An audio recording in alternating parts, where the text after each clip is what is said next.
So Blink Twice, Zoe Kravitz's directorial debut. Also wrote the movie alongside E.T. Feigenbaum.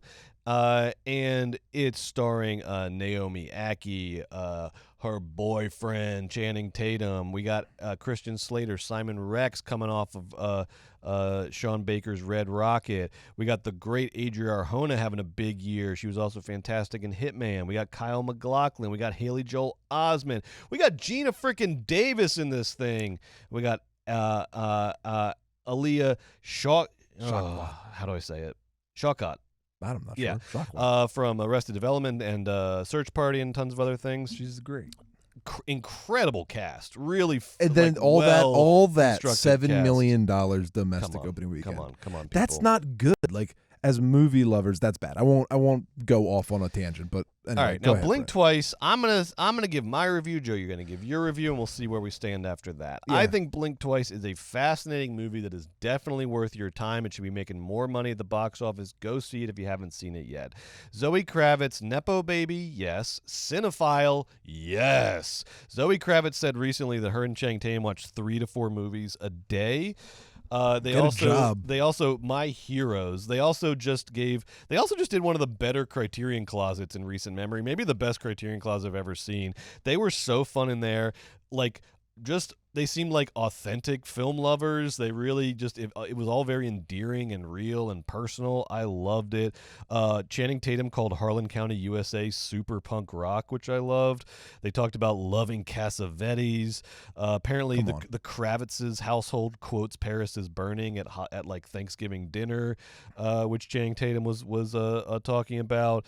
I love these two. I'm in. So you're giving big props to the I'm in on Kravitz Criterion and Tatum. Closet that Zoe Kravitz and Channing Tatum did Because together. what I'm saying is that look, it's one thing to posture as cinephiles like we do. It's another thing to actually go and make a movie that could be appreciated by cinephiles. And Zoe has done the damn thing. This is a very self-assured, high style film, high style filmmaking at a very high level. The influences are all feel very sort of like classical, even though it feels like a very movie of the moment. But the influences, like Alice Rohrwacher's La Chimera, which I think is a better movie, but the influences all feel very classical, very like Fellini, Wells, Kubrick, in the way that sort of close-ups and sort of stylized editing is done, and like the party scenes all feel very sort of Fellini, but it's not just visually stunning. This is,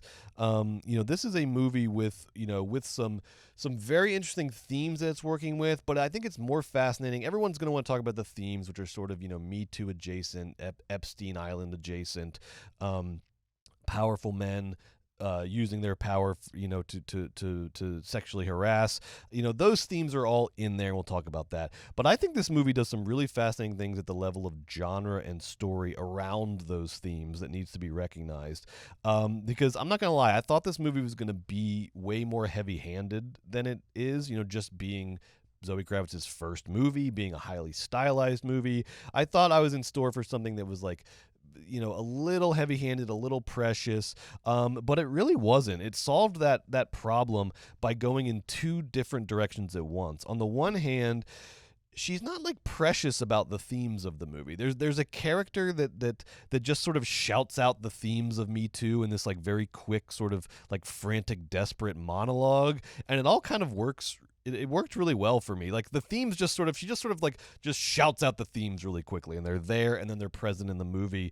But then on the other hand, the thing that she does that I really, really like, and this was the movie's big move that I loved and was very risky, was there is this, and we got to be careful about spoilers here because there are like 8 twists in this movie. It's wild.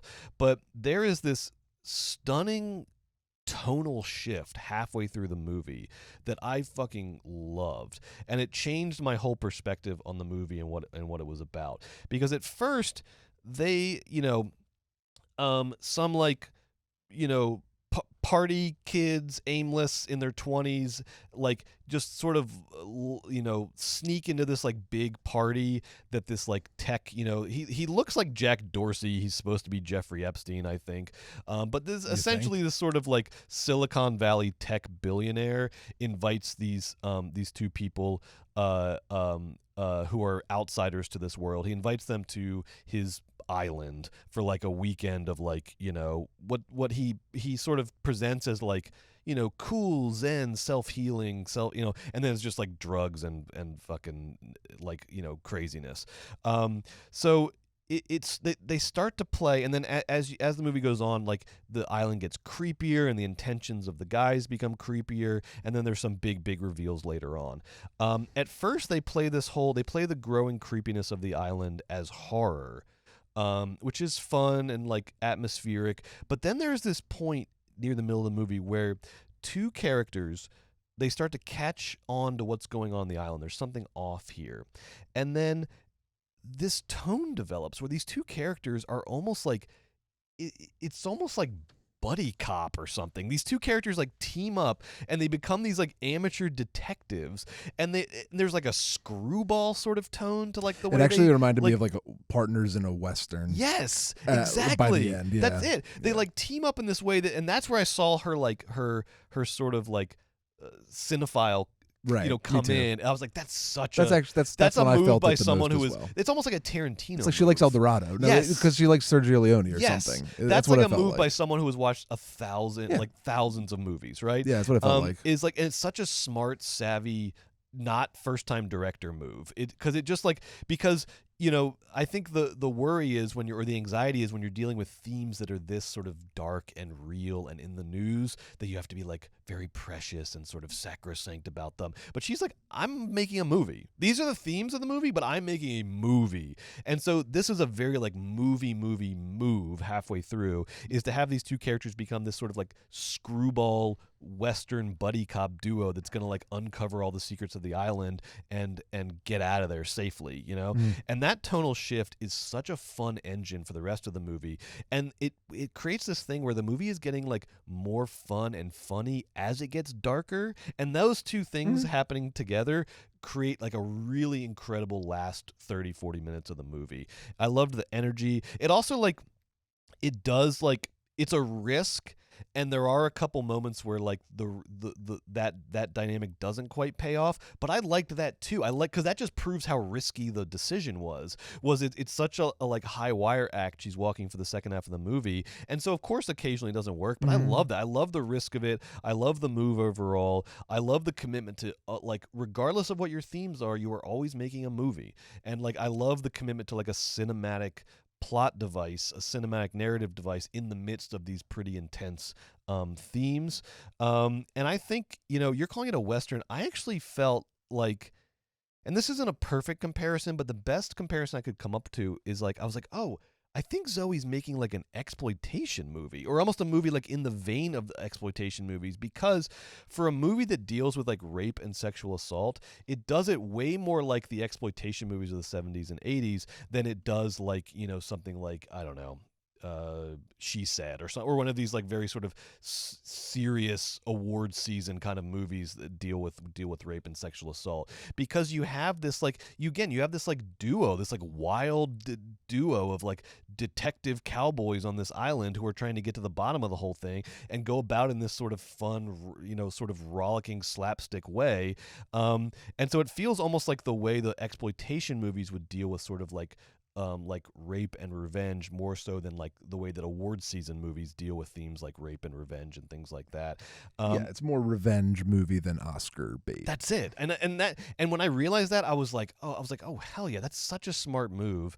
Because the thing that Zoe Kravitz knows is that doesn't downplay the significance of the themes. Like the movie can have fun despite the darkness of the themes, and the two things don't have to contradict each other. I did not walk away from this movie movie like being like more desensitized to rape and sexual violence. It was quite the opposite, because the movie is so fun and brings you on this adventure while it's going down this very dark path. Like, it really, like, man, that one, I'm not gonna tell you what it is, but you know what I'm talking about. That one cut where you see like the reality of what's happening is so fucking like disturbing, and like loses none of its power because Adria Arjona and Naomi Ackie are like having fun and have little bits, like it loses none of its power. And so this, because it is funny. It is.